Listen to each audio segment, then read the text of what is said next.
We're very honored today to have the 67th governor of the state of Maryland, my home state, and the state in which I live, and Governor Hogan. Governor Hogan's background is probably well known to most of you, but for those who might be watching, let me give you his background relatively briefly. He grew up in Prince George's County. His father was actually a member of Congress for 3 terms and also served as county executive to Prince George's County. Governor Hogan grew up in Landover, Maryland, born in Washington, D.C. He went to Florida State University, got his bachelor's degree, came back and worked in Congress, and then helped run his father's campaign for Prince George's County executive. Subsequent to that, he ran himself for Congress once as a 24-year-old. That did not work. That was a bad idea. The only reason he didn't get elected is, well, you have to be 25 to serve, and so the voters recognized he was a little bit young. Subsequent to that, he actually ran for Congress again against Steny Hoyer, did not win that time either, but he built his real estate business, Hogan Companies, into a very successful real estate company. And then in 2014, he decided to run for governor, the first time he'd run statewide, and he defeated an incumbent lieutenant governor, Anthony Brown, who's now a member of Congress, and he was elected by 51-47% vote. I think that's what it was. He's now become extremely popular governor of Maryland. He has either the highest or the second highest approval rating of any governor in the entire country, 76% approval rating. And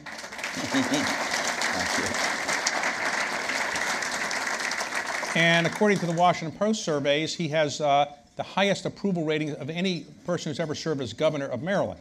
So also a very big distinction, because Maryland is not necessarily a Republican state, as we know. It's not necessarily, no. One of the reasons for his popularity is he's been very good in job creation. About 100,000 new jobs have been created in Maryland since he's been governor. And he's also done a number of things that I think have helped with the economic development of the state. And we're very honored to have you here today. So thank you, Governor Hogan, for making the time. So let me ask you the obvious question. You ran for Congress twice and lost. You are a Republican in a Democratic state. What made you think you could possibly get elected governor when you decided to run in 2014? Well, that's a great question. Well, first of all, the first time I ran, I was 24 years old. You had to be 25 to serve, so they would have to delay the swearing in if I were to win, but we didn't have to worry about that because I got smoked. Right. It was a special election in 1981, just after President Reagan was elected, and I was the president of Young Republicans and the chairman of Youth for Reagan, and I was passionate, but I was way before my time. I learned a few lessons, and it was a great experience. The second time was 12 years later when I took on Steny Hoyer, who was at the time the number 3 guy in the leadership and the majority in Congress, and we actually were declared the winner in that race. I won 4 out of 5 counties by 20 points. At about 2 o'clock in the morning, we were still leading. They declared me the winner on every local and national television station, a surprising upset. And then late the next afternoon, there were enough votes in Prince George's County for him to eke it out and squeeze it out. I then swore off politics forever and ran a real estate business and came back. Ran when I was in my 20s, when I was in my early 30s, and now I'm an old guy, and I decided that... Well, you're not old. 62 is very young. In my view, it's like a teenager. I'm a teenager, but it wasn't out of any desire to become governor. I was just a small businessman who loved the state of Maryland, and I was frustrated with what was happening in our state. We had raised taxes 43 times in a row. It crushed our economy. We lost 8,000 businesses and 100,000 jobs. And I said, enough is enough. Somebody has to do something about it. So I stepped up and ran. Quite frankly, most people did not think I had any chance whatsoever in a state where they're only 26% Republican. We were outspent by $20 million. And we surprised everybody and won the biggest upset in the United States. Well, let me say, I should have said at the beginning that you're married with 3 daughters and four grandchildren and 2 dogs. And what did your wife say or your children say when you said you're going to run for governor in the Democratic state? Well, I did sit down with the family, and at first they thought I was crazy. They were wondering if I was feeling okay. Had I been drinking? But no, they were all in. I mean, they said, look, it's a long shot, and I told them what it was going to be like and what they were going to go through and how much work was involved, and they said they were on board. But quite frankly, most of my friends and family, the response was, hey, we agree with what you're saying. and we think you might be a pretty good governor, but you have no chance whatsoever to win in Maryland. So can you describe the scene with your father? Your father was about 86 years old when you ran. Your father passed away last year. He had run for governor 40 years earlier. He was defeated. Yeah. You are elected. What was it like when you saw him that night when you knew you were going to win? Well, it was just incredible, and probably the biggest highlight for me of the entire campaign. It was on election night. My dad, he's my hero. I've been proud of him my whole life. He gave up a safe seat in Congress in 1974 to run for governor of Maryland, was unsuccessful. So he was there with me in the suite at the hotel room, ready to go down to make the victory speech. We just found out that we had won. I think Charles Krauthammer was on Fox News saying it's a nuclear explosion in Maryland. People were excited, and my dad was just glued to the TV set. And I said to him, Dad, it might have taken us, he had the same name, Larry Hogan Sr., I said, Dad, it may have taken us 40 years, but we finally have a Larry Hogan that's going to be governor. And tears ran down his face. Right. It was incredible. So when you get to be governor, now you had worked in the state office for Governor Ehrlich. Governor Ehrlich was the only other Republican governor in the last 50 years. Right. So you had worked as his appointment secretary. So you knew the state operations, but were there anything that's a surprise to you about being governor that you didn't see with Governor Ehrlich? And what would you say are the biggest one or two surprises as being that you've seen as governor? Well, first of all, so I knew the state government pretty well. I was in business. Bob Ehrlich was a friend of mine. I actually got him involved in politics, working in some of my dad's campaigns. He came to me and said, "I need your help," and I said, "No, thanks. I'm not looking for a government job." But I agreed to get in there and be a cabinet secretary in his administration. I learned a lot about what to do and what not to do. Might have picked up a few pointers on how to do things better, but it was, I had a pretty good understanding, although I spent my whole life in business, I had a pretty good understanding of politics and government. I think it was an advantage to know both. Okay, so when you're governor of Maryland, you get about a 50-room house to live in. Do you really need all those 50 rooms, or what do you do with that big mansion? I didn't buy the house or build the house, but yeah, actually the state constitution requires the governor to live in the governor's mansion. I had a house that I loved on the water and just south of Annapolis, off the South River. We were empty nesters. We had all this privacy, and then I moved into this 26,000 square foot governor's mansion. I think it's the second biggest in the country, and now I have about 30 people in my house all day long. Okay. It's a real honor to live there, and there's tremendous history, but it's probably not the most comfortable place in the world. It's like being in a museum, and I'll tell you a quick funny story that I shouldn't tell, and my communications people are going to tell me I shouldn't have said it, but first week I'm governor, you walk in and there's a staircase that goes up three flights, and you can look up and see it. I'm walking from my bedroom to an office that's up on the second floor, thinking no one's there, and I look over the rail, and there's people having a tour. I'm in my boxers with a cup of coffee in my hand. So quickly I learned there's no privacy in the governor's mansion. I got to get dressed before I leave the room. So I guess you haven't had to answer the question, boxers or briefs, before people know, right? So now, to be very serious, when you're early in your governorship, you felt ill on a trip to Asia. You came back and the doctor told you had a serious illness. Well, can you describe how you knew you had the illness and what the treatment was? Sure. So I had been governor almost 5 months, I guess, and I was on a trade mission to Korea, China, and Japan.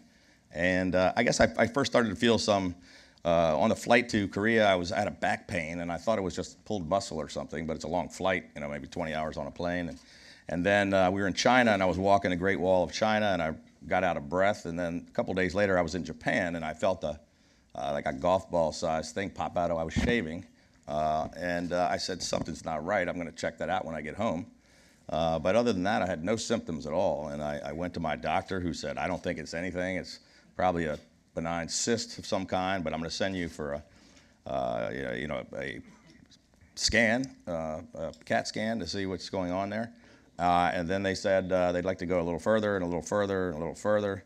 And I had 3 doctors I just met for the very first time walk into the room and tell me that I had a very advanced and aggressive cancer, 40 or 50 tumors from my neck to my groin that had spread very rapidly. And they said you have to immediately go into very aggressive chemotherapy treatment.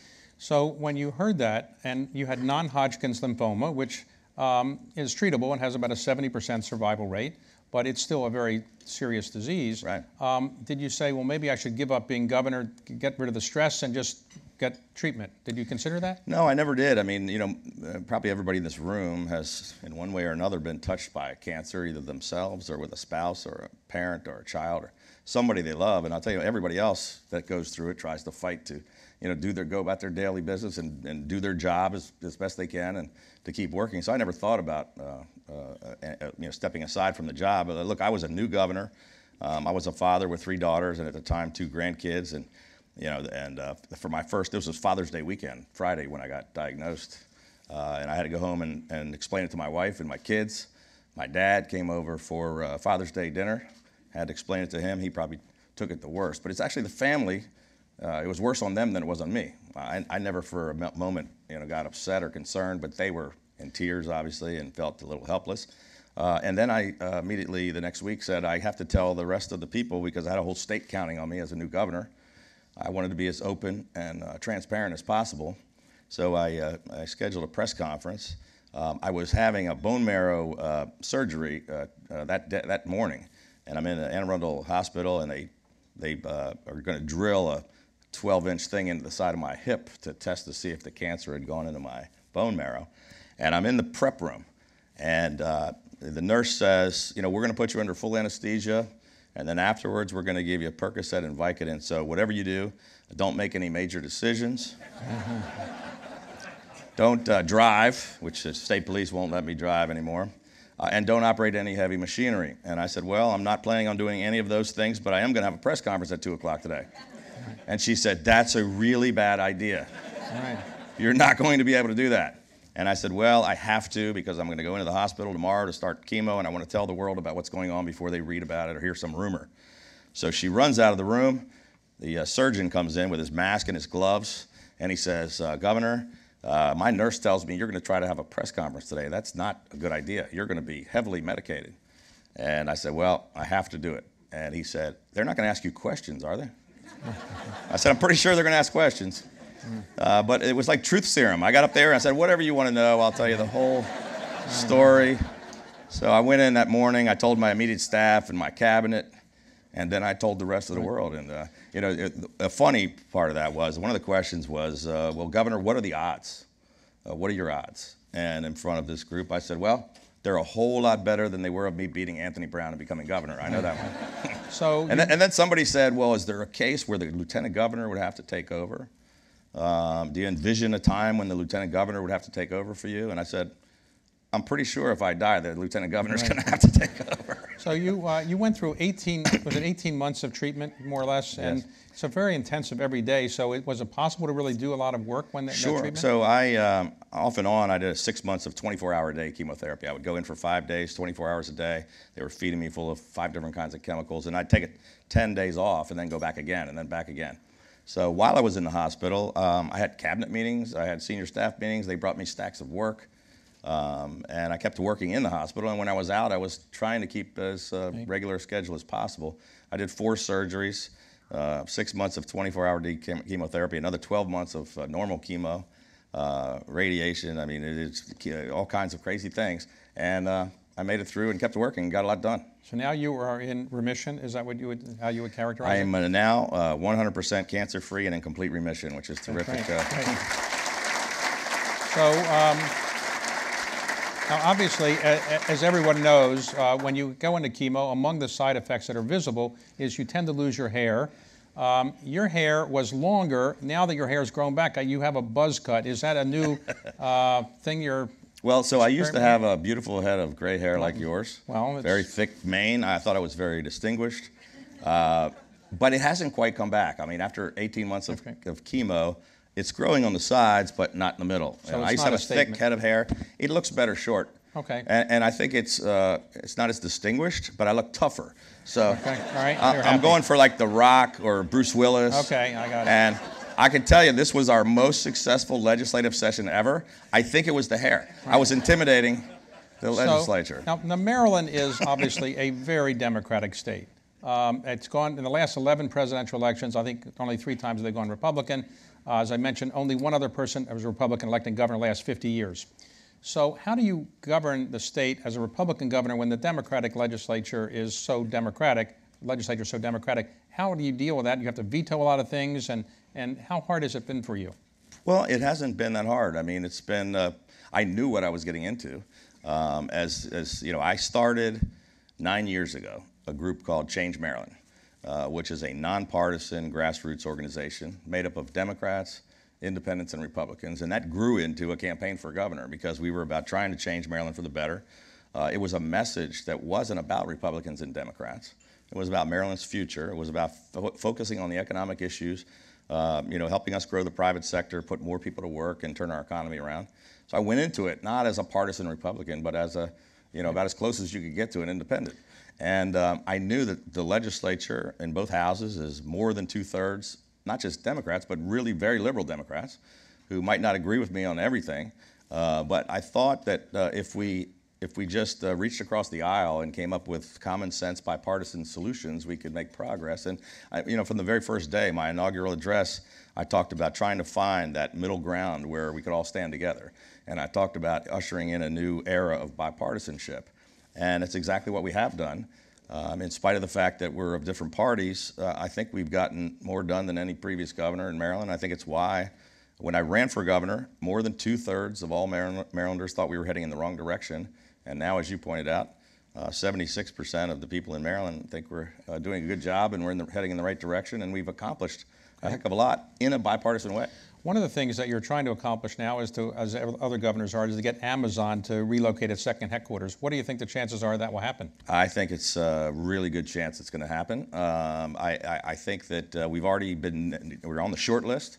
We had a great presentation with them. Ike Leggett and I, the county executive here in Montgomery County, we're a team, again, a bipartisan effort working together. I believe that we have an excellent chance. We're on the very short list. They're going to make a decision by the year end. And we put our best foot forward. We left it all on the field. We had the best, most aggressive proposal in America. And I think you're interviewing Jeff Bezos in a few weeks. I think you should close the deal right here. Right, okay, we'll try. We'll try. So now, one of the things that you've tried to do is reduce taxes in Maryland. Now, obviously, you've made progress, but it hasn't gone down to quite as much as you'd like. Right. Do you think Maryland has a reputation as a high tax state, and has that been a problem in attracting businesses? Sure. Well, I started out saying that prior to me running for governor, that we had raised taxes 43 times. And it caused us to lose 8,000 businesses and 100,000 jobs. So it was a very well-deserved reputation. It's why I ran for governor. Maryland has so many great things going for it. We have all these assets and advantages. We're in the heart of the Mid-Atlantic region, surrounding Washington, D.C. The great university system, great schools, transportation. BWI is the #1 airport in the Washington region. Our port is now broken records 38 months in a row, the Port of Baltimore. All these wonderful things, but we had 3 self-inflicted wounds. We taxed people too much, we regulated them too much, and we had an anti-business attitude. So the very first day, we changed the attitude. As I was taking the oath of office, we changed highway signs all across the state to say we're welcome to Maryland, we're open for business. I think they used to say, what's in your wallet before, but we changed it. And it wasn't just a slogan on the sign, it was what our whole administration was about. I brought in a great bipartisan cabinet, half Democrat, half Republican, many people from the private sector who had never worked in government before. And we started to change the direction of we are open for business. We've eliminated 850 job-killing regulations. We cut 250 fees. We reduced tolls for the first time in 50 years by $316 million, cut taxes 4 years in a row by $1.2 billion, and we put all that money back into the pockets of hardworking Marylanders, retirees, and small businesses, and the results have been amazing. The economy's completely turned around. Now, let's talk about President Trump for a moment. You did not endorse him. You endorsed former Governor Christie, I think, as I remember. I did. Governor Christie. And then you publicly said that you voted for your father last time. Is that right? Okay. So what is your relationship with the president? Well, look, so it's pretty clear. I was, I believe, the first Republican governor to say that I wasn't going to the Republican convention. I wasn't going to support or endorse, at the time, Donald Trump, not the President Trump. That drew the ire of some of the folks in the base of the party, but I thought it was the right decision for me to make. I also didn't think Hillary Clinton was the right one. I thought we had two really bad choices, quite frankly, which is why I had to write in honor my late father. I just didn't make a decision. It didn't have much of an impact because Trump lost Maryland by 30 points. So it wasn't my vote that put him over the top. Actually, the relationship is pretty good. I'm now the vice chairman of the National Governors Association. And you will be the chairman next year, is that right? Next July, I'll become the chairman of the National Governors, all 50 governors, both parties, which is a real honor. Just 2 weeks ago, I was elected as the vice chair, as by all of our colleagues in both parties, and it's a real honor. I'm a freshman, governor, but I think that the fact that they had that much respect for me as a bipartisan guy, I'll have that role as chairman through the presidential election in 20. So it'll be interesting. But so I've been to the White House a number of times, and the president's always been very gracious personally to me. And we've had to work together with the administration, and they've been very cooperative and good on a number of issues. On transportation, we're the first state in the country to get transportation dollars to do the Purple Line, $5 billion project. That was the first transit project that the administration had done. We're working with every agency to try to help in the things that we need, and they've been more than cooperative. But that doesn't change the fact that I have some differences of opinion, and I let people know when I don't agree, and I'm pretty clear about it. I'm a pretty blunt guy. You've told me he's called you from time to time when there are problems in Maryland, like the shooting in Annapolis or the flooding that occurred. Sure. So you have a cordial relationship. I wouldn't say we talk very often. I've been to the White House 2 or 3 times, and he's called me a couple times when there were major emergencies, which is same thing that President Obama did. I mean, it's just a common courtesy to reach out to the governor when you have a tragedy like the flooding in Ellicott City or the shooting in our state capitol at our hometown newspaper. Did he ever ask you how you're so popular and how he could do some things like that, or he doesn't ask you? I probably shouldn't share that with anybody, but yeah, I mean, he's very aware, right? Okay. All right. Yeah, he's very aware of, he pays attention to that kind of stuff. So I went to the White House for the first time with all the governors, Democrat and Republican, dinner. Going through the receiving line, I said, "Nice to meet you, Mr. President." First time I'd met him, and he said, "Are you kidding me? It's an honor to meet you. I can't believe how popular you are in that deep blue state. You know how badly I lost that state." So I was surprised that he knew, that he paid attention, and he was very affable. I mean, it's totally a different side of him that I hadn't seen before. And why do you think it is that Maryland is so Democratic? Virginia is not quite as Democratic, a neighboring state. Pennsylvania is not quite as Democratic. Even Delaware is not quite as Democratic. What do you think Maryland's it is? been a Democratic state for a long time, and then the Democrats have been in power and sort of had a monopoly for decades, and a lot of it is gerrymandering, and a lot of people that are registered Democrats just say all the decisions are in the primary. So while I might vote for a Republican for president or might vote for a Republican for governor occasionally, they're Democrats. And I got elected not because I was a Republican, but in spite of the fact that I was a Republican. 26% of the state is Republican. We have a 76% job approval, which is about 55 points higher than the president's is in Maryland. Okay. So let me ask you about my hometown of Baltimore. Baltimore has had some serious problems. When I was growing up, the city was the 9th biggest city in the United States. Now its population doesn't even place in the top 20. It has high crime rates, high murder rates, high STD rates, high illiteracy rates. What can a governor do, if anything, to really correct that problem? Well, Baltimore is it's the heart of our state. It's the economic engine of the state. It's also the place where we have the biggest problems and the hardest problems to solve. There's no magic solution. These are problems that have taken decades to get to this point, and it's continually gotten worse and worse. But we're trying to do everything we can. We've invested, I don't know the exact number, maybe $4.9 billion in the city of Baltimore. Record-funded, education in Baltimore to the tune of 3 times more than what we do the rest of the state, $17,000 per student. The state puts money into the schools, which makes them the 4th highest funded school system in America. We put money into law enforcement. We brought in the state police and a task force with federal officers to arrest 269 repeat violent offenders because the city police couldn't handle it all by themselves. I instituted a Project Core where we've taken down blighted properties all over the city and redeveloped them. We've had more than $800 million in redevelopment and torn down blighted properties. And when there wasn't a redevelopment opportunity, we turned it into parks. But look, we could go on all afternoon talking about the things we've tried to do.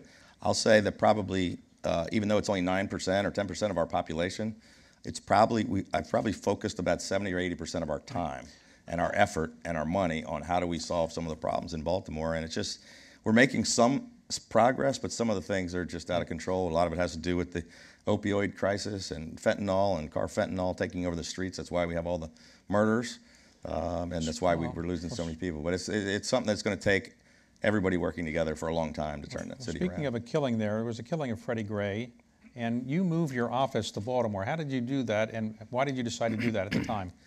Well, look, that's an interesting story. I had been governor for 89 days when the worst violence in 47 years broke out in our largest city. And it was a crisis that, they don't really, the National Governor Association has this baby governor school that you go to. They don't teach you in baby governor school what happens when your largest city is on fire. It just had to be instinctive. I had to just act, and you had to make decisions quickly. Now, luckily, we had put together a great team right away. Even though they'd only been there for 89 days, we had a great adjutant general of the National Guard. We had a great superintendent of state police. We had a great director of MEMA, the Maryland Emergency Management Agency, great Homeland Security secretary. So, I was paying attention to what was happening in Baltimore. There were a couple of signs a few days earlier when a car was turned over at an Orioles game, and I then put our whole team on alert. We stopped all the leave for state police. We put the National Guard on high alert. We had an executive order ready to sign to declare a state of emergency. And then that was on a Saturday or Friday. Monday, I was on the way to an embassy in Washington, driving down Route 50, New York Avenue. And my assistant in the car showed me an iPad with police cars on fire in Baltimore City. And I immediately got the mayor on the phone and said, we're here to help, provide whatever assistance you need. And the mayor said, we don't need any help. Everything's under control. And I said, with all due respect, it doesn't look like it's under control. And, we're going to, we have everybody standing by ready to assist. It looks like you're overwhelmed and you do need the help. And I told her to stay in touch. I turned the car around. We went back to Annapolis, fastest I've ever driven in a car with lights and sirens on. Had a meeting with our entire security team in my office, and we tracked down the mayor after a couple of hours of not being able to get a hold of her. And I said, Madam Mayor, I have two executive orders in front of me. One says, at the request of the mayor of Baltimore, I'm declaring a state of emergency and sending in the National Guard. And the other one says, as governor of Maryland, I'm declaring a state of emergency and calling in the National Guard. And I think it's better for you and for me if you ask us to come in, but either way, we're coming in because we can't have the city burned down. And she said, I need more time. And I said, there's no more time. And she just wanted to check in with her police commissioner. She called back 15 minutes later, and she said, since you're holding a gun to my head, I guess I'll ask you to come in. Okay. I said, thank you. I signed the executive order, rushed off to MEMA, held a press conference, called the entire team together, drove to Baltimore, sent in 4,000 members of the National Guard, 1,000 extra police officers and firefighters. We immediately brought calm and peace to the city. We allowed people to peacefully protest for a week. I walked the streets of Baltimore the entire time. I got ministers and community leaders involved in trying to, quell the violence. And, we were nationally recognized for the job we did. And now I do teach a course at National Governors Association on how to deal with a crisis like that. So you mentioned the National Guard. You have the control over the National Guard unless they're federalized. But you had some National Guard troops who were down at the border in Texas, I guess near the Mexico. Yep. You brought them back. Why did you bring them back? Well, it was just a clear statement that I didn't approve of the separation of families. I mean, they were down there because they asked for a helicopter and a couple of. It was a small group. It was mostly symbolic, but it meant something because we did have 2 mechanics, 2 pilots, and a helicopter down there on the border. I was the first and only, I think, Republican governor to actually withdraw any troops from the border. A couple of others then joined in and said they wouldn't send any, but we called them back, and I think it was the right thing to do. I mean, the president changed his position the next day or the day after and realized that it was not good. I mean, I'm all for border security and keeping our borders safe, but I thought the separation of families was a terrible policy. So you mentioned the Orioles. What can you do to fix the Orioles? They haven't been doing that well, and is there anything the governor can do? Well, look, there's 2 things I don't have a whole lot of control over. This rain, I wish I could stop the rain, and I wish I could make the Orioles win a few games, but one idea might be, David, for you to buy the Orioles from, and maybe put some money into the team so we can get some good players, so we can win a game or two. Well, if they're for sale, I'll consider it, but I don't know. See that? I'm going to call Angelo's right after this lunch. Okay. So let me ask you, you were in Montgomery County recently, and Montgomery County was one of the 4 counties I think you did not win. Is that right? That's correct. But you hopeful of winning it this time. The county executive is a Democrat, but he hasn't endorsed the Democrat. I think that's right. Right. So do you think you have a good chance of winning this county, Montgomery County? I do. A lot of people kind of laugh at that one, just like they laughed at me saying I was going to be elected governor. But I think the people in Montgomery County, although it's more than 3-to-1 Democrat to Republican, I think they appreciate the job that we've done, working in a bipartisan way. We've made great inroads.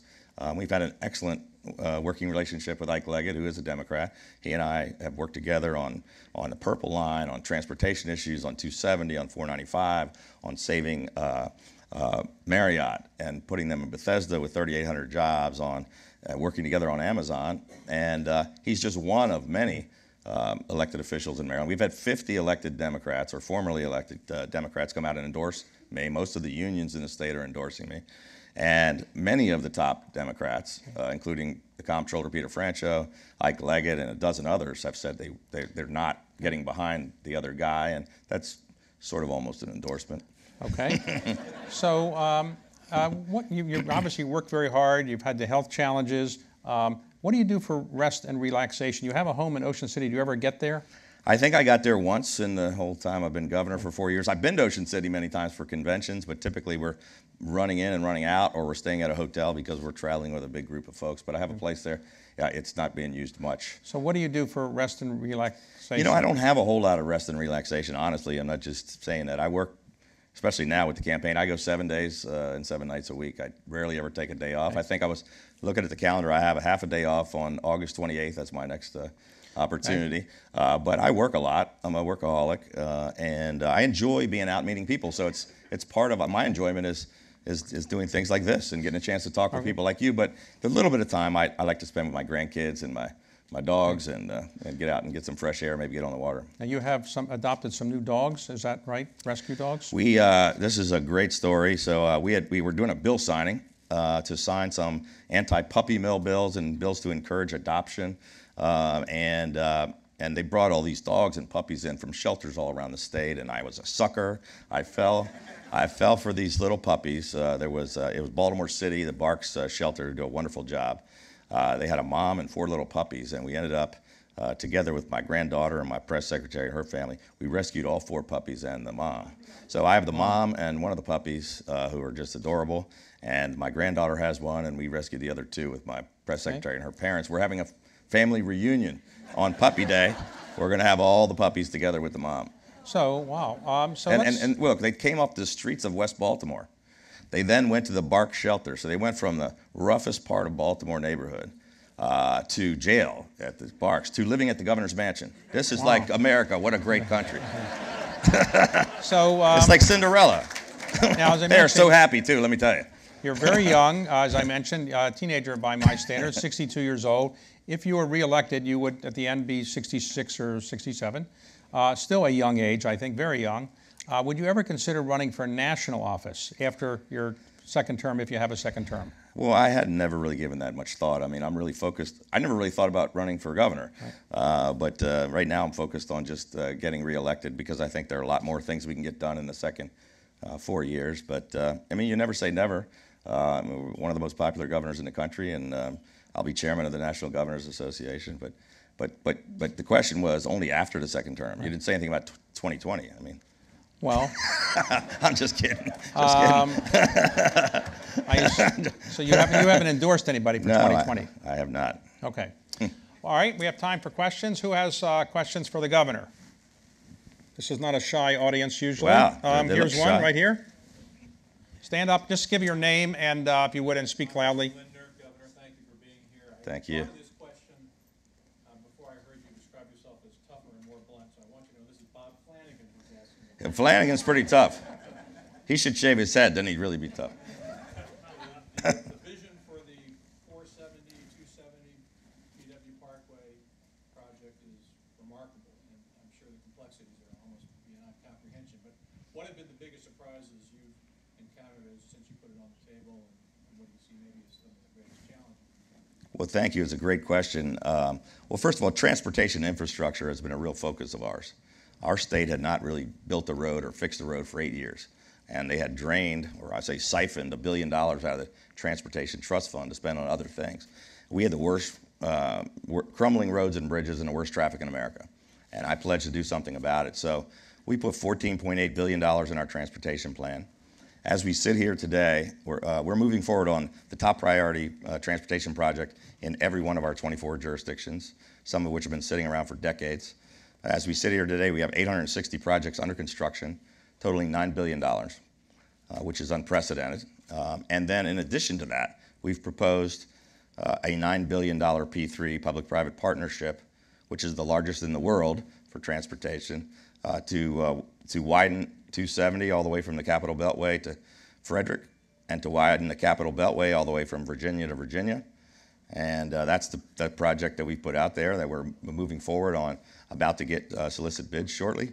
And in addition to that, we just have signed a memorandum of understanding with the Department of Interior to transfer the Baltimore-Washington Parkway to us, 295, so that we can widen. Right. 295 is one of the most congested roads in America. It was built for 10,000 cars a day, and we have 125,000 cars a day on it.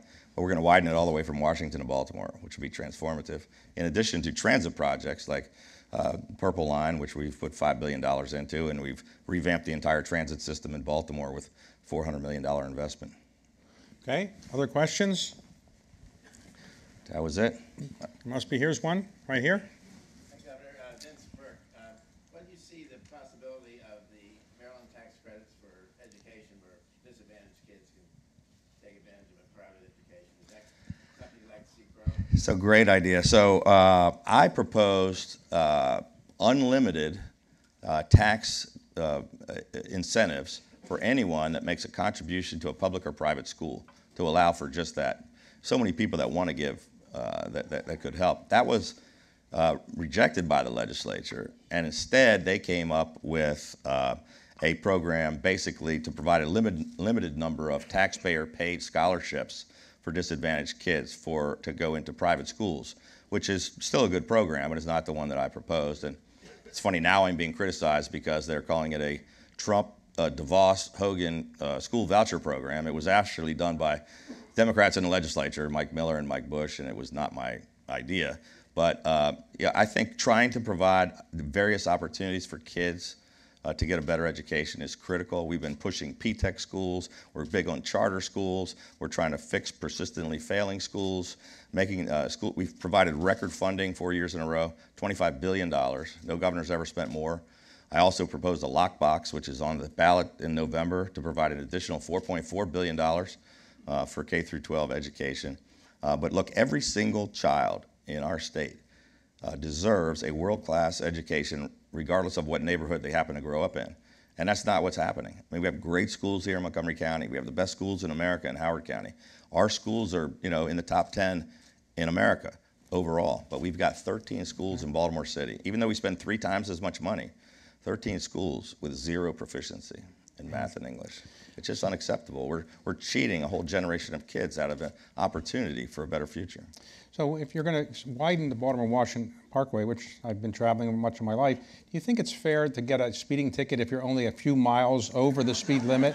And do you think it's fair that if you're 73 and you get a ticket, do you think that's fair? That's a good one. Well, since I don't drive anymore, I don't get any tickets, and right. I have seen the troopers go over 73. I got to tell you, But no, I don't know. I thought they would cut you some slack if you're only doing 73. Well, I don't know. Sometimes they don't got as much slack as I think they should, but okay. Questions back here? Here and then there. Okay. Thank you. My name is Mark Ruin. I have 2 questions. Speak up or I have 2 questions. or yell. First question is, they've been talking about a speed train, fast train between Washington and Baltimore. I'm wondering what your thoughts are about that. And the second question is, Montgomery County has always been the strength from life science standpoint. Yes.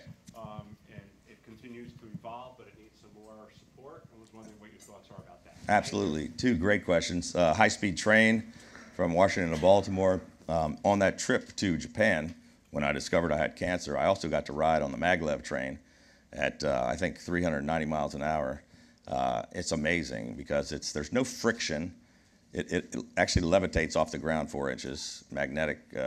There's no turbulence like a plane, and there's no friction like you would feel on a train. It just feels like you're in Star Trek, magically transported. Seriously, I mean, you could stand up. There's no seat belts. You could stand up with a cup of coffee in your hand. It would never spill, never shake. And unless you look out the window, you don't even know you're moving, but you're going 390 miles an hour. It's incredible. I came back and said, you know, this has been talked about for a long time here in Maryland. Why don't we see if we can take it to the next step? The federal government, under the Obama administration, had money available to study the idea of a high-speed train from Washington to New York, and they put money out there for any state that would start to take a look at studying the feasibility of it. So we got $28 million from the federal government to study the first leg of this train, maglev train from Washington to Baltimore. It's currently still in its feasibility study period. It's certainly possible. I mean, so we're doing the immediate, we're fixing the roads, we're building transit, we're building roads, but this is kind of it sounds a little more futuristic, but it's certainly something to look at for the future.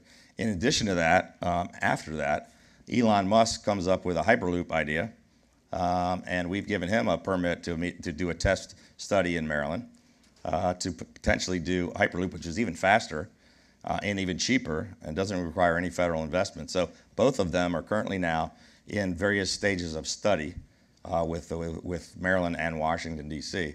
And one or both could be a possibility in the future. It's kind of amazing, but it's possible. Life science issue? Life sciences. The two great strengths we have in Maryland, we're great in biohealth, life sciences. We're the #3 in America. Boston is #1. My friend Charlie Baker, who he and I are always fighting for #1 highest approval governor in America. I keep telling him I'm coming after him on biohealth. We're very friendly and we're very competitive, you know. But we're working hard. We started a thing called XL Maryland to try to focus all the resources of the private sector, the large companies, the small companies, with all of our state agencies, all of our universities, and to try to pool all those ideas to say, what can we do to go from really great to the greatest in the life sciences? And we're beating the heck out of Virginia and all of our neighbors, but we still want to beat the best. The second thing we're good at is IT and particularly cyber. We're the cyber capital of America. We have 1,200 cyber companies. We have, we're second only to Silicon Valley in IT, number of IT jobs. We've got the highest educated population in America, the highest median household income in America. And we got more IT jobs than anywhere but Silicon Valley. So both those two we have a very diverse economy. We're no longer just relying on the federal government. We're growing the private sector in lots of areas, advanced manufacturing and a number of other things. But the two strengths we have that we're trying to capitalize on even more are the life sciences and IT, cyber. Okay, another question back here? Just hypothetically speaking, if someone like you, with your brand of bipartisanship, which has worked in Maryland, were in the White House, how transferable do you think that bipartisanship style would be nationally, given the current political climate and composition of Congress? Well, that's a great question. You know, I am really completely disgusted with politics, as I think most people in America are. And quite frankly, both parties are to blame. It's this culture of divisiveness and the antagonism between the parties. It wasn't always like that. I mean, I remember I was just a kid, but my dad was in Congress in the 70s when his best friends were Democrats. You know, they would state their positions on the floor and they would argue eloquently, but then they'd go out to dinner together or they'd have a beer together, and they worked out a lot of common sense, solutions. Now we hate each other. It's name calling. It's throwing rocks at one another. And most Americans are sick of it. They're sick of it in Maryland, and they're sick of it all across the country. They're mad at Republicans. They're mad at Democrats. They're mad at the president. They're mad at the Congress. And quite frankly, I think the reason Charlie Baker and I are in the stratosphere with job approvals, even though we're in very democratic states, is that we're doing what most people want. Most people want to put aside the partisanship. They want to stop the name calling. You can disagree without being disagreeable. They want people to sit down and reach across the aisle and come up with real solutions. I mean, isn't that what you think you want? I mean, so we desperately need it in Washington. And Okay. could it, could it be transferred? I mean, it's what should be happening in Washington, but it's hard to do. The gerrymandering is a terrible problem that Republicans and Democrats are both guilty of. You end up with districts that are not competitive. So the most far-right Republican wins this district. The most far-left Democrat wins that district, and they go down there on opposite sides. We'll never speak to one another. Right. Most people in America are somewhere in the middle. They're moderate, or they're left of center, or they're right of center. They're not extreme leftists. They're not right-wing crazies. They're somewhere in the middle, and that's where more than 70% of the people are. Unfortunately, that's not who we're getting representing us in Washington. All right, time for one more question. One more question here. All right, final question right here. Former Montgomery County Executive Doug Duncan. One of those good Democrats that we reach across the aisle with. So, in the primary this year, we had a situation in Montgomery County where the person who won the race for county executive got 29% of the vote and really was a socialist, not a Democrat. Right.